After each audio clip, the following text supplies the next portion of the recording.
नमस्कार प्यारे विद्यार्थियों, जैसा कि आप सभी देख रहे हैं कि आज का वीडियो बड़ा ही महत्वपूर्ण होने वाला है।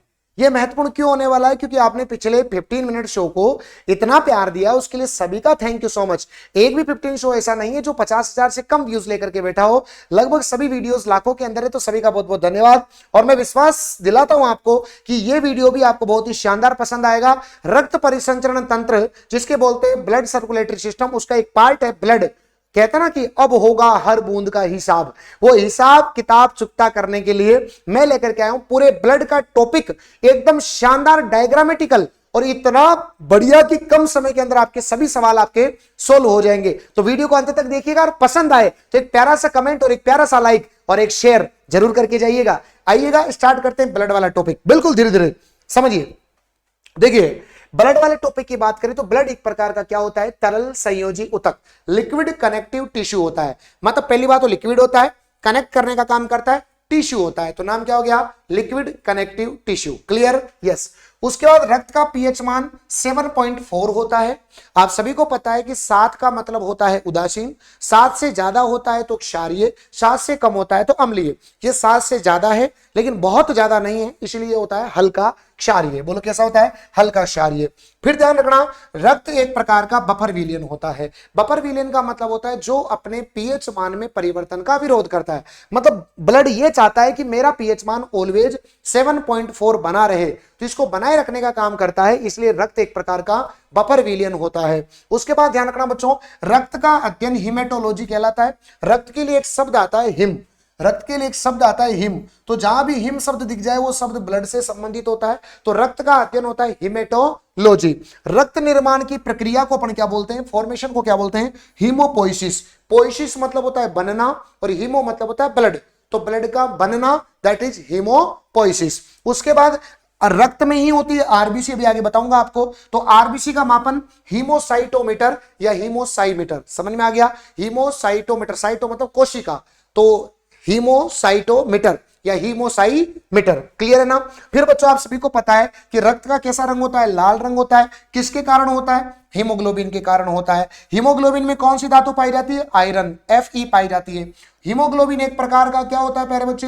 प्रोटीन होता है। ध्यान रह जाएगा, हीमोग्लोबिन की मात्रा जो होती है वो महिला के अंदर 12 से 14 ग्राम होती है और पुरुष के अंदर 14 से 16 ग्राम होती है 100 ml ब्लड के अंदर हीमोग्लोबिन की मात्रा।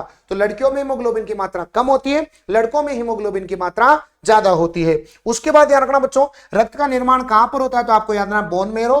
बोन मेरो का मतलब होता है अस्थि मज्जा। उसके बाद ध्यान रखना बच्चों, रक्त की मात्रा 5 से कितने लीटर होनी चाहिए? बताओ, 6 लीटर। एक स्वस्थ व्यक्ति में 5 से 6 लीटर ब्लड होना चाहिए। और अगर प्रतिशत की बात करोगे तो लगभग 8 से 11% आपका ब्लड होना चाहिए। अब ऑप्शन पे डिपेंड करेगा कि वो कितना देता है, 8 देता है, 9 देता है, 10 देता है या 11 देता है। तो आपको 8% एग्जैक्ट याद रखना है और यहां भी आपको 5 लीटर आपको नॉर्मली आपको याद रखना है। मुझे विश्वास है कि ब्लड के बारे में जो जनरल बातें थी वो आपको समझ में आई होगी और कुछ ना कुछ नया आपको सीखने को मिला होगा। उसके बाद ब्लड के 2 भाग होते हैं बच्चों।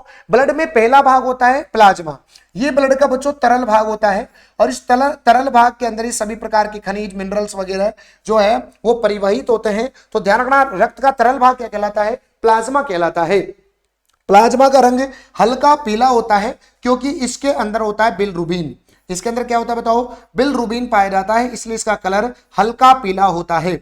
और प्लाज्मा का प्रतिशत अगर कोई पूछे तो आपको बताना है 55% होता है और रक्त कणिकाएं जो होती है वो 45% होती है बच्चों, 45% होती है। ध्यान रखिएगा। क्लियर है ना सभी को? यस बच्चों, प्लाज्मा के अंदर सबसे इंपॉर्टेंट सवाल आता है वो है प्रोटीन से रिलेटेड। तो देखो, सबसे पहले प्लाज्मा में आपको 3 प्रोटीन ध्यान रखने हैं। पहला प्रोटीन होता है एल्बुमिन। एल्बुमिन रक्त में पाया जाने वाला, सर्वाधिक पाया जाने वाला प्रोटीन होता है एल्बुमिन। दूसरा होता है ग्लोब्यूलिन, इसको बोलते हैं गामा इम्यूनोग्लोब्यूलिन। पूरा नाम क्या होता है? Gamma immunoglobulin. और तीसरा होता है फाइब्रिनोजन। तो ये 3 प्रोटीन ध्यान रखने हैं। दूसरी बात, मैक्सिमम कौन सा प्रोटीन होता है ब्लड के अंदर? तो आप क्या बताओगे? एल्बुमिन होता है। तीसरा सवाल बनता है इनके काम से। तो एल्बुमिन क्या करता है? परासरण दाब, ऑस्मेटिक प्रेशर को नियमित करता है, रेगुलेट करता है बच्चों, फिक्स बनाए रखता है उसको। तो परासरणीय दाब का नियमन कौन सा प्रोटीन करता है? एल्बुमिन। ग्लोब्यूलिन क्या करता है? प्रतिरक्षा तंत्र का विकास, इम्यून सिस्टम को बूस्ट करता है, बोलो कौन, ग्लोब्यूलिन। और फाइब्रिनोजन क्या करता है, रक्त का थक्का बनाता है, ब्लड का क्लोटिंग बनाने का काम बताओ कौन करता है, फाइब्रिनोजन करता है। फिर रक्त कणिकाओं की बात करें तो 3 प्रकार की रक्त कणिकाएं आती है, आरबीसी, डब्ल्यूबीसी और प्लेटलेट्स। आरबीसी करती है ऑक्सीजन का परिवहन, क्योंकि आरबीसी में पाया जाता है हीमोग्लोबिन, और हीमोग्लोबिन का काम होता है ऑक्सीजन का परिवहन करना, और हीमोग्लोबिन एक बार में 4 ऑक्सीजन को परिवहन करके देता है। मतलब हीमोग्लोबिन करता है एक लोडिंग टेम्पो की तरह काम, सीधा करता है गाड़ी वाला आया घर से कचरा निकाल, तो हीमोग्लोबिन ऑक्सीजन को कलेक्ट करता है और एक बार में 4 ऑक्सीजन को लेकर के जाता है। तो आरबीसी जो होती है, उसके बाद आती है डब्ल्यूबीसी। डब्ल्यूबीसी हमारे अंदर कीटाणुओं को नष्ट करती है। जब आपकी बॉडी के अंदर कोई कीटाणु, रोगाणु नष्ट आ जाता है तो उसको नष्ट करने का काम डब्ल्यूबीसी करती है, इसलिए इसको बोलते हैं हमारे शरीर का सैनिक, क्योंकि सैनिक हमारी रक्षा करते हैं, है ना। प्लेटलेट्स क्या करती है, तो रक्त का थक्का बनाती है। आपने रोग सुना होगा डेंगू, डेंगू रोग के अंदर प्लेटलेट्स की संख्या कम हो जाती है, इसलिए रक्त का थक्का नहीं बन पाता। इसलिए आप पीते हो बकरी का दूध, कीवी का फल, पपीते के पत्ते का छिलके का जूस वूस बना के पीपुआ करते हो, अरे बोलो सही है कि नहीं है। तो ये तीनों आपको पढ़ने हैं, आरबीसी, डब्ल्यूबीसी और प्लेटलेट्स। तो उसके लिए हमने एक सारणी बनाई बच्चों, बहुत मेहनत लगती है प्यारे विद्यार्थियों, बहुत मेहनत लगती है, रियल बता रहा हूं।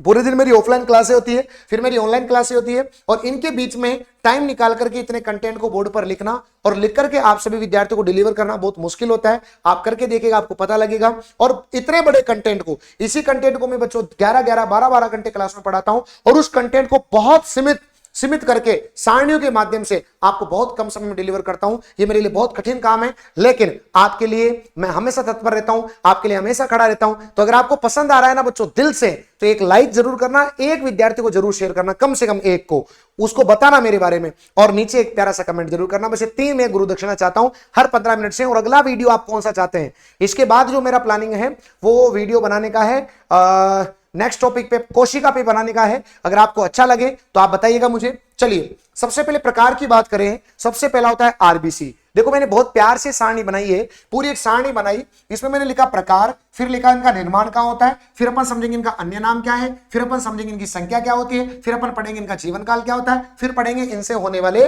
रोग। तो देखिए सबसे पहले आरबीसी पढ़ते हैं, और आरबीसी का काम क्या है, ऑक्सीजन का परिवहन करना। फिर अपन देखेंगे डब्ल्यूबीसी, डब्ल्यूबीसी का काम क्या होता है, कीटाणुओं को भक्षण करना, इसलिए हमारे शरीर का सैनिक कहते हैं। फिर अपन पढ़ेंगे सीधा प्लेटलेट्स, क्या काम होता है, रक्त का थक्का बनाना। फिर इनका निर्माण कहां होता है, तीनों का निर्माण कहां पर होता है, अस्थि मज्जा में होता है, बोन मेरो के अंदर होता है। आरबीसी में केंद्रक नहीं होता, यह बड़ी बात है, आरबीसी में केंद्रक नहीं होता। एकमात्र जंतु कोशिका, एनिमल सेल जिनके अंदर केंद्रक नहीं होता, उसका नाम है आरबीसी। लेकिन ऊंट और लामा की आरबीसी में केंद्रक पाया जाता है। डब्ल्यूबीसी के अंदर केंद्रक पाया जाता है, यह भी इंपॉर्टेंट ध्यान रखना, डब्ल्यूबीसी में केंद्रक होता है लेकिन आरबीसी में केंद्रक नहीं होता। उसके बाद आरबीसी का नाम होता है इरिथ्रोसाइट, इरिथ्रो मतलब लाल होता है, साइट मतलब कोशिका, तो नाम हो गया इरिथ्रोसाइट। ल्यूको मतलब सफेद होता है, साइट मतलब कोशिका, तो सफेद कोशिका डब्ल्यूबीसी। व्हाइट ब्लड सेल्स इसे बोलते हैं ल्यूकोसाइट, और प्लेटलेट्स को बोलते हैं थ्रोम्बोसाइट। हिंदी में इसका नाम बिंबाणु भी होता है, बिंबाणु, ठीक है बच्चों, बिंबाणु, पट्टिकाणु, ये सब इसी के नाम होते हैं, पट्टिकाणु, बिंबाणु, प्लेटलेट्स, थ्रोम्बोसाइट, राइट सभी को। तो आरबीसी का नाम इरिथ्रोसाइट, इसका नाम ल्यूकोसाइट, इसका नाम थ्रोम्बोसाइट। उसके बाद संख्या की बात करें तो पुरुषों में 55 लाख होती है, महिलाओं में 45 लाख होती है। किसकी संख्या बोलो, आरबीसी की संख्या। डब्ल्यूबीसी की संख्या 8 से लगभग 11,000 होती है, ये किताबों में बदलती रहती है, कुछ किताबों में 9 लिखा हुआ, कुछ किताबों में 7 लिखा हुआ है। जीवन काल की बात करें तो आरबीसी का जीवन काल होता है 120 दिन का। 120 दिन होते ही आरबीसी जाती है कहां पर बताओ, प्लीहा, स्प्लीन के अंदर जाती है, और क्या हो जाती है, नष्ट हो जाती है। इसलिए आरबीसी का कब्रिस्तान हम किसे कहते हैं बताओ, प्लीहा को कहते हैं। तो 120 दिन बाद आरबीसी नष्ट हो जाती है, कहां पर, प्लीहा में, तो प्लीहा को आरबीसी का कब्रिस्तान कहा जाता है। फिर डब्ल्यूबीसी के जीवन काल की बात करें तो ये 5 से 7 दिन होता है। फिर अगर अपन बात करें प्लेटलेट्स की तो इनकी संख्या लगभग 1.5 से 3.5 लाख होती है। लेकिन एक बीमारी होती है जिसका नाम होता है डेंगू, इस डेंगू के अंदर रक्त का थक्का नहीं बनता, मतलब प्लेटलेट्स की संख्या लगातार कम हो जाती है, और फिर जब एक बार बढ़ने लग जाती है तो लगातार बढ़ती ही जाती है। ये बात याद रखना है आपको। डेंगू आपको भी हुआ होगा, पहले लगातार कम हुई होगी, फिर आप टेबलेट्स वगैरह खाते हैं, फिर एकदम से बूस्ट होती है 60 के बाद सीधी 1 लाख, 1 लाख से फिर 1.5 लाख, ऐसे बढ़ती जाती है। समझ में आ गई ना।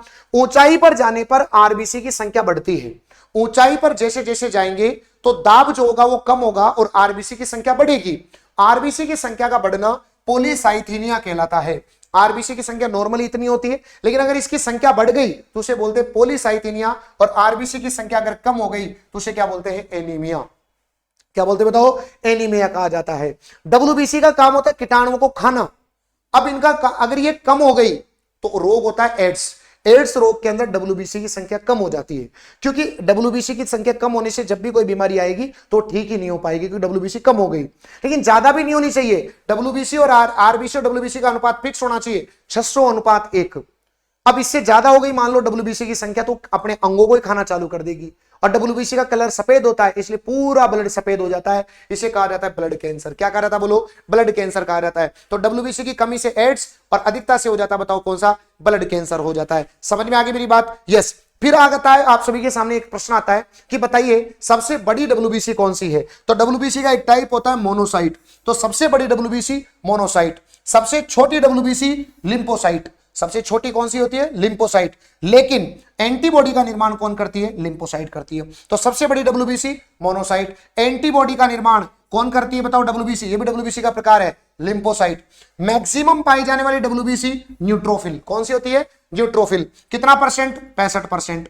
सबसे कम कौन सी डब्ल्यूबीसी पाई जाती है? बेसोफिल। आजकल याद रखो बेसों, बेसों की संख्या कब बे से क्या हो गई? कम हो गई। बे से क्या हो गई? कम हो गई। तो बेसोफिल, बेसोफिल। उसके बाद आरबीसी का आकार कैसा होता है? अवतलाकार होता है। कैसा होता है बताओ? अवतलाकार होता है। दोबारा से समझ लीजिएगा, आरबीसी की अगर अपन बात करें बच्चों, तो आरबीसी जो होती है इसके अंदर केंद्रक नहीं होता, प्लेटलेट्स जो है उसकी संख्या कम हो जाती है डेंगू रोग के अंदर। आरबीसी और डब्ल्यूबीसी का अनुपात 600:1 होना चाहिए। सबसे बड़ी डब्ल्यूबीसी का नाम है मोनोसाइट, सबसे छोटी का नाम है लिम्फोसाइट जो कि एंटीबॉडी का निर्माण करती है। सबसे ज्यादा मात्रा में पाई जाने वाली डब्ल्यूबीसी न्यूट्रोफिल, सबसे कम पाई जाने वाली का नाम है बेसोफिल। और आरबीसी का आकार कैसा होता है? तो ये बताएंगे आप, अवतलाकार। ये सारी बातें मैंने डब्ल्यूबीसी के बारे में लिखी है और ये बात मैंने आरबीसी के बारे में लिखी है। अगर आप इतना पढ़ करके जाते हैं तो आपको एक हकीकत में फीलिंग आएगी कि बताओ कैसे पढ़ा जाता है। इसे कहते हैं कंटेंट की पावर बच्चों। ये कंटेंट की पावर होती है कि आपको बहुत कम समय के अंदर में बहुत सारी चीजें एक्स्ट्रा बताता हूं। अगर आपको मेरी मेहनत पसंद आ रही है बच्चों तो एक वीडियो को लाइक जरूर करिएगा। और ये हमारे पीवाईक्यू सीरीज आ रहे हैं बच्चों, 20 सितंबर से इनकी डिलीवरी स्टार्ट हो जाएगी। राजस्थान में जितने भी एग्जाम हुए सभी के पीवाईक्यू आपको एक ही साथ मिलेंगे, एक ही किताब के अंदर। 20 सितंबर से इनकी डिलीवरी प्रारंभ हो जाएगी। तो आज का वीडियो आपको कैसा लगा, ये मेरी मेहनत कैसी लगी, एक प्यारा सा कमेंट आपके राहुल सर के लिए जरूर करना। Thank you. जय हिंद, जय Bharat. Thank you so much.